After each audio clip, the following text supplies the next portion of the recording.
Imagine human existence as a massive, turbulent river.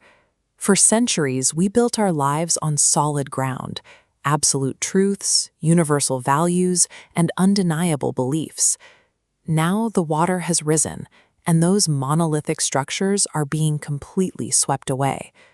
Without these permanent anchors, we face a terrifying void. The easiest reaction is to stop swimming, surrender to the current, and let the water carry us wherever it happens to flow. If there is no divine truth waiting at the end of the river, and no absolute meaning to any of this, why should you bother striving to be better? Simply floating through life is a total surrender of your agency. If you don't chart your own course, you ensure that you will ultimately be ruled by the whims of the world.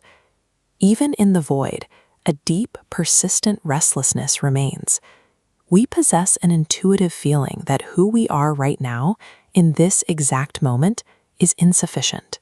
The only way to silence that internal hum is to refuse the passive drift and actively steer your own life. This brings us to the philosopher Friedrich Nietzsche. He observed that constructing a better version of yourself requires the literal assassination of your old self. Asserting this kind of rule over your own identity is profoundly more difficult and dangerous than ruling over other people. Evolution is a calculated act of self-destruction. To survive this chaos, Nietzsche developed the concept of self-overcoming. In his manuscript, Thus Spoke Zarathustra, he codified the rules for reality. The first truth is that humans cannot survive in a vacuum. We must fiercely attach ourselves to a specific goal. The second truth follows the laws of psychological physics. If you do not assert active control over your own life, external forces will inevitably use you as a tool.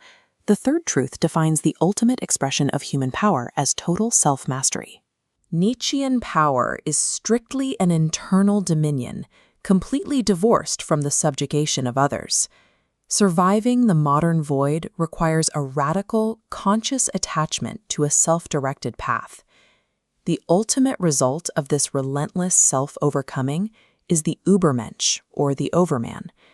The Übermensch represents the individual who accepts that societal concepts of good and evil are completely fluid, navigating instead by an internal compass. This immense freedom forces the individual to actively forge their own original values to navigate the river. While self-overcoming happens alongside other people, it explicitly rejects them as stepping stones. The Übermensch is the architect of their own reality, bearing the solitary weight of creating their own moral compass.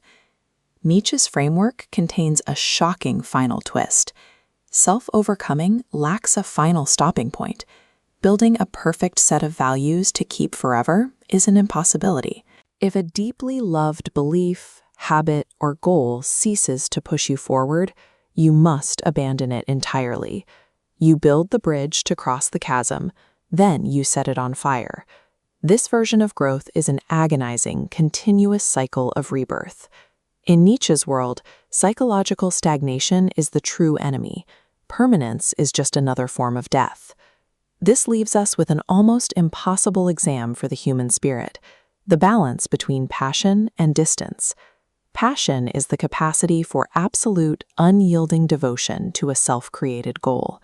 Distance is the counterbalance, the terrifying emotional strength required to cleanly sever yourself from that exact same passion the moment it outlives its usefulness.